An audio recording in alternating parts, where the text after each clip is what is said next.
প্রিয় শিক্ষার্থী, আসসালামু আলাইকুম। আরিফস একাডেমির পক্ষ থেকে তোমাদেরকে জানাই শুভেচ্ছা। আশা করি তোমরা ভালো আছো এবং সুস্থ আছো।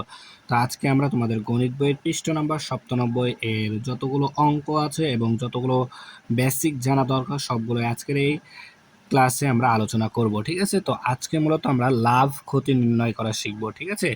লাভ ক্ষতি কিভাবে আমরা নির্ণয় করতে পারি সেটা শিখব। ঠিক আছে?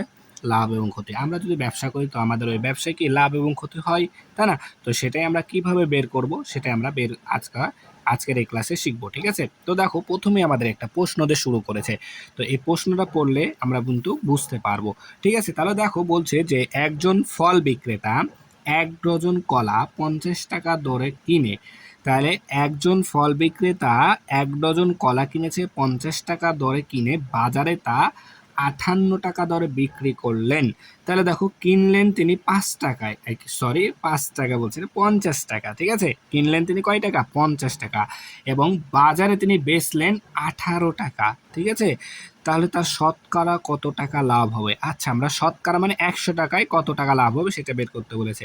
তো আমরা প্রথমে ১০০ টাকা না, আমরা প্রথমে ৫০ টাকায় কিনে ৫৮ টাকায় বিক্রি করেছে। তাহলে তার কত টাকা লাভ হবে? ৫০ টাকায় কিনেছে, বেচেছে ৫৮ টাকায়।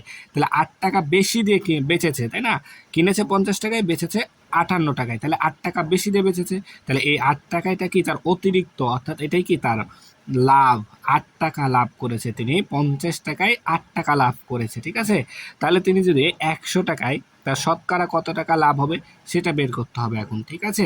তাহলে দেখো, ৫০ টাকায় ৮ টাকা লাভ হয়, তাহলে ১০০ টাকায় লাভ হবে তার ১৬ টাকা। ৫০ টাকায় ৮ টাকা লাভ হচ্ছে, তাহলে ৫০-এর দ্বিগুণই তো ১০০, তাহলে ৮-এর দ্বিগুণ ১৬, তাই না? তাহলে ১৬ টাকা লাভ হবে ১০০ টাকায়। তাহলে এটাকে আমরা বলতে পারি শতকরা ১৬% লাভ হলো। এটা আমরা কি বলতে পারি। ঠিক আছে? তো এটা আমরা বের করা শিখবো।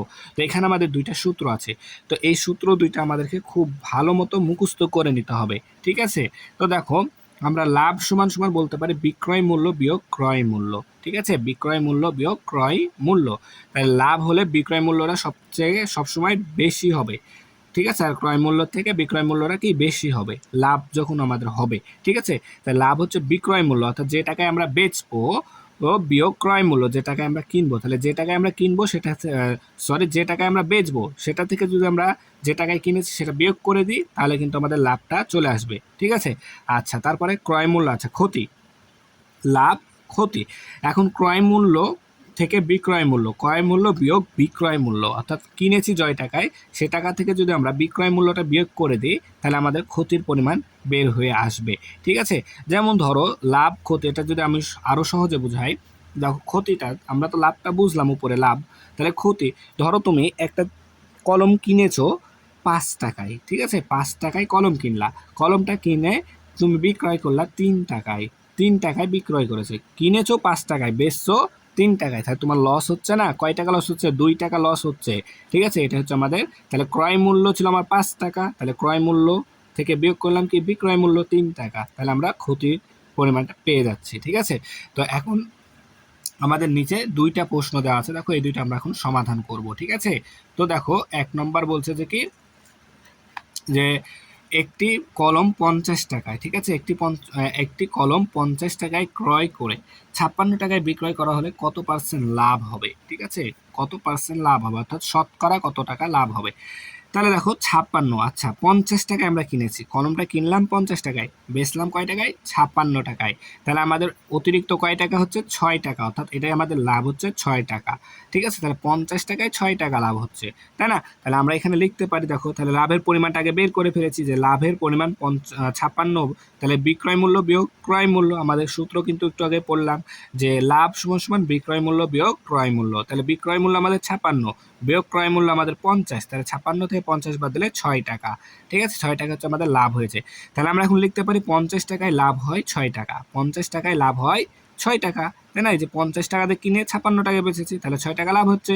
তাহলে ৫০ টাকায় লাভ হচ্ছে ৬ টাকা, তাহলে ১ টাকায় লাভ হবে কি ৬/৫০ টাকা। ঠিক আছে? তারপরে দেখো, এখন ১০০ টাকাতে তাহলে বের করতে হবে, যেহেতু শতকরা বলেছে, পার্সেন্টেজ বলেছে, তাহলে শতকরা মানে ১০০, তাহলে ১০০ টাকায় লাভ হয়, তাহলে এখানে ৬ গুণন ১০০/৫০, তাই না? তাহলে এখন এই শূন্য আর এই শূন্য কেটে যায়, ঠিক আছে। এরপরে 5 দ্বারা 10কে ভাগ করলে 5 দুগুণ 10, তাহলে 5 দুগুণ 10, তাহলে 6 গুণ 2, তাহলে 6 দুগুণ 12, তাহলে 12 টাকা। তাহলে 100 টাকায় 12 টাকা লাভ হয়, অর্থাৎ লাভ হলো আমাদের 12%, অর্থাৎ লাভ হলো আমাদের 12%, অর্থাৎ আমরা বলতে পারি কি যে 100 টাকায় 12 টাকা লাভ হবে, ঠিক আছে। তাহলে 12 টাকা। এরপরে দ্বিতীয় নাম্বার দেখো বলছে কি যে একটি খাতা 15 টাকায় ক্রয় করে, একটি খাতা 15 টাকায় ক্রয় করে 12 টাকায় বিক্রয় করা হলে ক্ষতি কত পার্সেন্ট হবে? তাহলে 15 টাকায় কিনলা, দিয়ে তুমি বেচে দিলা 12 টাকায়, তাহলে কি তোমার লাভ হবে? অবশ্যই ক্ষতি হবে, তাই না? 15 টাকায় কিনলাম, কিনে 12 টাকায় বেচলাম, তাহলে আমার 15 থেকে 12 বাদ দিলে 3 টাকা ক্ষতি হবে, তাই না? তাহলে আমরা এখানে প্রথমে ক্ষতির পরিমাণ বের করে ফেললাম। ক্ষতির পরিমাণ সমান সমান 15 বিয়োগ 12। 15টা কি আমাদের ক্রয় মূল্য, বিয়োগ 12 হচ্ছে কি আমাদের বিক্রয় মূল্য, তাহলে ক্রয় মূল্য বিয়োগ বিক্রয় মূল্য সমান আমাদের ক্ষতি আসবে। তাহলে ক্ষতি কয় টাকা? 3 টাকা।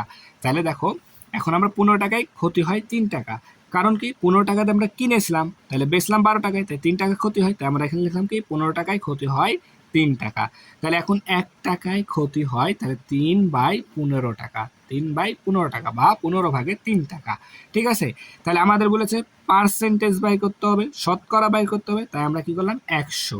তাহলে 100 টাকায় ক্ষতি হয়, তাহলে 3 আর এই 100 গুণ হয়ে যাবে, তাহলে 3 গুণ 100 ভাগ 15, ভাগ 15, ঠিক আছে।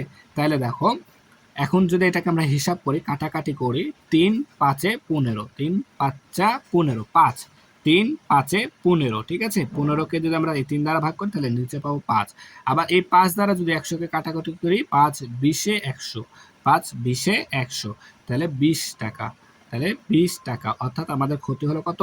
20%। তাহলে আমাদের ক্ষতি হচ্ছে 20%, একবারে সহজ কিন্তু। আচ্ছা এখানে আরেকটা বিষয় ক্লিয়ার করে দিই, সেটা হচ্ছে তোমরা যদি এভাবে কাটাকাটি নাও করতে পারো তাহলে কি করবা তোমরা এই 3, আচ্ছা উপরে গুণ করে নেবা আগে, 3 গুণ 100 আছে না, তাহলে 3কে 100 দ্বারা গুণ করে নিবা, তারপরে তাহলে গুণ করে যেটা পাবা সেটাকে 15 দ্বারা ভাগ করে দিবা, তাহলে উত্তরটা চলে আসবে, ঠিক আছে। কাটাকাটি একেবারে সহজ, একবার বুঝতে পারলে বারবার তুমি করতে পারবা নিজেরাই। এখানে কি করলাম দেখো আরেকবার বুঝাই দিই, 3 দ্বারা 15কে কাটলাম, 3 5 15, তাহলে 3 দ্বারা 15কে ভাগ করলে 5 হয়, ঠিক আছে। এই 5 দ্বারা আবার এই 100কে ভাগ করলাম, তাহলে 5 20 100, তাহলে আমরা এখানে আর তো কোনো সংখ্যা কাটাকাটি করা যাবে না, তাহলে শুধুমাত্র 20 থাকছে আমাদের এখানে, তাহলে উত্তর আমাদের 20 হবে, অর্থাৎ ক্ষতি হলো আমাদের 20%, ঠিক আছে। তাহলে আশা করি অঙ্কগুলো বুঝতে পারলা, ঠিক আছে। এবং যে উপরে দুইটা আমরা সূত্র শিখলাম না, সূত্র দুইটা অবশ্যই মুখস্থ করে নিবা, ঠিক আছে। তাহলে আজকে এই পর্যন্তই। ভিডিওটি ভালো লাগলে অবশ্যই লাইক কমেন্ট শেয়ার করতে ভুলবেন না, এবং পরবর্তী ভিডিও সবার আগে পেতে আমাদের চ্যানেলটি সাবস্ক্রাইব করে রাখো। আল্লাহ হাফেজ, আসসালামু আলাইকুম ওয়া রাহমাতুল্লাহ।